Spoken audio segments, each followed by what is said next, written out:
Mwezi 5 mwezi ogwa Desemba omwaka oguwedde abanyaguluzi ab'emmundu bayingirira Maka g'omuwanika w'ekibiina ki NRM Babula Nekesa Owundo ne Bahaji Mafabi Sulaimani agasangibwa e Bukasa Makindye ne banyagulula ensimbi obumbi bubirimu obukadde 240 yali aterese mu maka gaabwe ng'azikukulidde mu bisawo ebiwerera ddala 5 ne bakuuliita nazo. Kitegerekese nti abanyaguluzi bano omukuumi wa Nekesa Michael Wango ye yabatemyako nti mukama w'omusimbi guno gwonna asula nagwo mu nnyumba. Banne bano abalala Poliisi Mugoya awamu ne Arinda Edgar awamu ne Palaso abasatu abo basobola okwesogga amaka era bano basobola okubba ssente ze baapakira mu nsawo 5. Okusinziira ku mwogezi wa poliisi mu ggwanga Fred Enanga, abanyaguluzi nga bamaze okubba ebisawo bya ssente bino byababuzaako emirembe ne batandika okutuula obufofofo. Palaso ne Arinda Edgar bagamba nti ensawo 2 basobola okuzisuula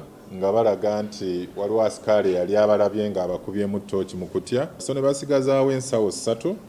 Ensawo zino 3 Poliisi Mugoya ne Arinda Edgar bakwatako emwemu ne bagenda ensambya mu barracks. Mpozi Palaso ensawo ey'okusatu naye yafuna boda. Ensawo za ssente 2 nga bamaze okuzisuula ezisigaddewo badduka nazo kyokka nazo bwe zaabateeka ku bunkenke ne batandika okuzigaba mu ngeri y'okwejalabya. Milioni 220 zaaterekebwa nga za PC Wango Michael. Arinda Edgar Watson yaweebwa milioni 2. Owa boda Kalinda Josh yaweebwa milioni 2. Sergeant Idro yali yagaana okwenyigira mu mupango bamuwa milioni 8,800. Poliisi Mugoya Sharif yetemerako milioni 2.3.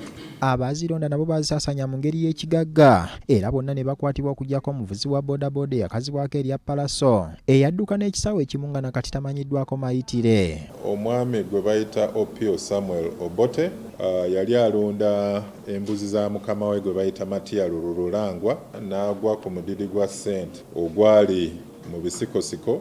Naye ayola ssente zino n'aziteeka mu kayumba ka konteyina mwe yali asula.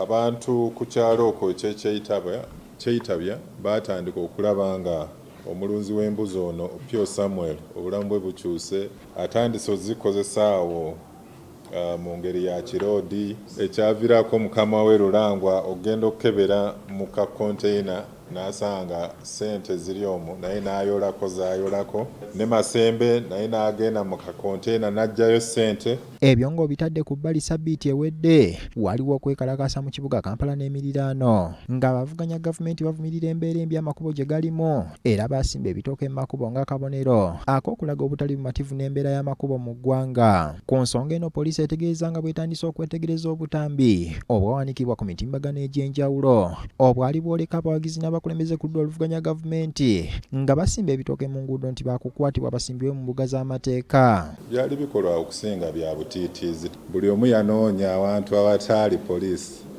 ne bakola obubadi bwabwe olinga addira endu n'alyoka nga baddira abakamera awo ne bamukwata speed. Buli poliisi we yatuuka baawenyukanga emisinde ne badduka. Ekirungi kye baakola kwe kukwata obutambi. Ekkubo ne weribanga bbi buli lw'ovaayo n'oyongera kasasiro oba oyine emisango gy'oba ozizza. Okusinziira ku bakulembeze ku ludda oluvuganya gavumenti okusimba ebitooke mu binnya ebiri mu nguudo ez'enjawulo kyakolebwanga okuzuukusa gavumenti okukola enguudo ezo eziviiriddeko bannayuganda okwevuma omusolo gwe bawa bwe kibanga enguudo kwe batambulira zijjudde empompogoma zaaganya era enkola eno baakutambula nayo buli lunaku lwakuna okutuusa nga waliwo ekikoleddwa. Ronald Kitanda, BBS Terefayina, Gambuuze. Kulikayo Ronald Kitanda. Bwe tweyongerayo minisita w'ensonga